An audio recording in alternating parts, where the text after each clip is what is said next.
नमस्कार, मैं हूँ AI अवतार नेहा थपलियाल और आप देख रहे हैं आज के उत्तराखंड समाचार।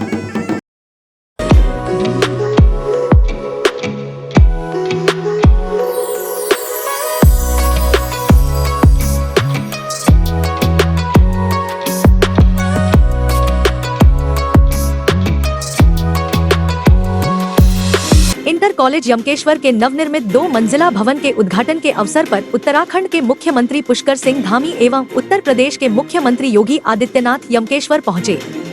कार्यक्रम से पूर्व दोनों मुख्यमंत्रियों ने यमकेश्वर स्थित प्राचीन शिव मंदिर में दर्शन कर विधिवत पूजा अर्चना की तथा प्रदेश की सुख समृद्धि एवं जन कल्याण की कामना की। इसके पश्चात दोनों नेताओं ने इंटर कॉलेज यमकेश्वर के नवनिर्मित भवन का लोकार्पण किया। कार्यक्रम को संबोधित करते हुए मुख्यमंत्री योगी आदित्यनाथ ने कहा कि भौतिक विकास जीवन का अंतिम लक्ष्य नहीं है, बल्कि यह केवल आवश्यकताओं की पूर्ति का माध्यम है। उन्होंने कहा कि विद्यालयों की भूमिका केवल पुस्तकीय ज्ञान तक सीमित न रहकर संस्कार, संस्कृति और आध्यात्मिक मूल्यों के संवर्धन की भी होनी चाहिए। पौराणिक गुरुकुल परंपरा का उल्लेख करते हुए उन्होंने कहा कि यह पद्धति व्यक्तित्व निर्माण की सशक्त आधारशिला रही है। मुझे प्रसन्नता है कि उत्तराखंड अपनी स्थापना की रजत जयंती वर्ष को संपन्न करने के साथ ही अब विकास की एक नई ऊंचाइयों को प्राप्त कर रहा है और उन ऊंचाइयों को प्राप्त करते हुए महत्वपूर्ण विकास केवल एक तरफा नहीं है, अपनी सभ्यता और संस्कृति को बचाए रखते हुए अपने उच्च आध्यात्मिक मूल्यों और सांस्कृतिक मूल्यों का संरक्षण करते हुए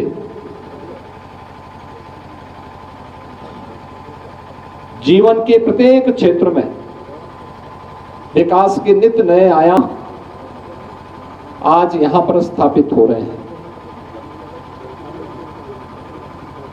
हम सबको इस बारे में ध्यान रखना होगा कि भौतिक विकास ये जीवन का अंतिम लक्ष्य नहीं होता है और उसका एक पक्ष है, तात्कालिक आवश्यकताओं की पूर्ति का वो माध्यम होता है, लेकिन विकास वही सार्थक होता है जो अपनी सभ्यता, अपनी संस्कृति के मूल्यों का संरक्षण करते हुए, उसका सम्मान करते हुए हमें नित्य नए सोपान की ओर आगे बढ़ने के लिए प्रेरित कर सके। कार्यक्रम में दोनों मुख्यमंत्रियों द्वारा विद्यालय के मेधावी छात्र छात्राओं को सम्मानित किया गया। इस अवसर पर सांसद हरिद्वार त्रिवेंद्र सिंह रावत, जिलाध्यक्ष भाजपा राजगौरव नौटियाल, पूर्व अध्यक्ष वीरेंद्र रावत, जिलाधिकारी स्वाति एस भदौरिया, वरिष्ठ पुलिस अधीक्षक सर्वेश पंवार, जनप्रतिनिधि, अधिकारी, कर्मचारी तथा बड़ी संख्या में स्थानीय नागरिक उपस्थित रहे। अब एक कमर्शियल ब्रेक है, देखते रहिए सिद्ध बली न्यूज।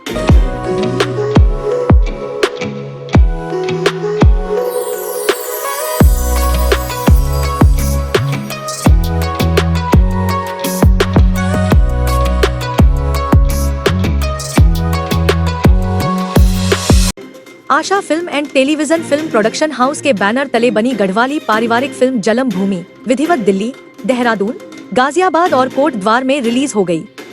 शो के पहले दिन सभी सिनेमा घरों में हाउसफुल रहा। लोग सिनेमा घरों में उत्साह पूर्वक फिल्म देखने के लिए पहुंचे। कोटद्वार में महिला पतंजलि की प्रदेश कार्यकारिणी सदस्य शोभा रावत और लोक गायक सौरभ मैठानी ने पहले शो का शुभारंभ किया। इस अवसर पर विधानसभा अध्यक्ष भी फिल्म निर्माताओं की टीम का हौसला बढ़ाने के लिए सिनेमा घर में पहुंची। उन्होंने कुछ देर फिल्म देखी और भावुक होकर फिल्म की प्रशंसा की। इस अवसर पर विधानसभा अध्यक्ष ने कहा कि फिल्म अपनी जमीन से जुड़े रहने का संदेश देती है।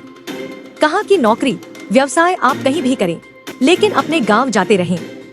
उन्होंने लोगों को गांव से जुड़े रहने के लिए अपने गांव का वोटर कार्ड बनाने की भी कहा। बहुत बहुत शुभकामनाएं, नेगी जी को बहुत बहुत बधाई। बहुत ही सुंदर फिल्म रिवर्स पलायन पर है और इस तरह की जो फिल्में हैं ये हम लोगों को सोचने पर मजबूर करती हैं। जहां एंटरटेनमेंट हमको देती हैं, लेकिन हम सभी को सोचने की आवश्यकता है और सोचने को मजबूर करते हैं कि हमारी क्या है, क्या धरोहर है और हमें किस तरह से उस तरफ बढ़ना होगा, खासकर बच्चों के लिए। हम सब कोरोना के बाद तो शायद सब इस चीज़ को समझ गए हैं कि रिवर्स पलायन बहुत आवश्यक है और पलायन ही नहीं, गांव पर रहना, गांव में एक पाँव एक कदम रखना बहुत आवश्यक है।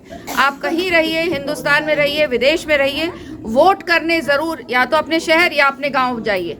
गांव भी जाना चाहते हैं, बिल्कुल गांव भी जाइए, क्योंकि गांव को बचाना है। शहर में हम लोग बहुत हैं, लेकिन अगर आप चाहते हैं कि मेरा 2027 का वोट अब गांव में हो, तो आप जरूर गांव की तरफ बढ़िए। गांव को बचाना आवश्यक है। संस्कृति तभी बचेगी जब गांव बचेंगे। गांव ही नहीं बचेंगे तो संस्कृति कहां से बचेगी? हम सब के लिए ये फिल्म देखने के बाद लोग अपने आंसू पोंछते हुए देखे गए।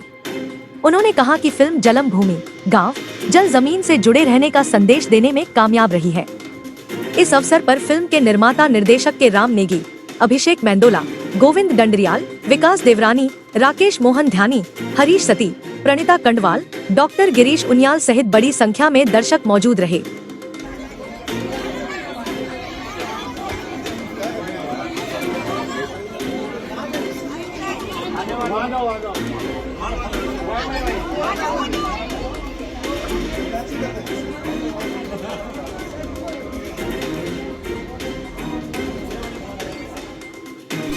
अब एक कमर्शियल ब्रेक है। देखते रहिए सिद्ध बली न्यूज।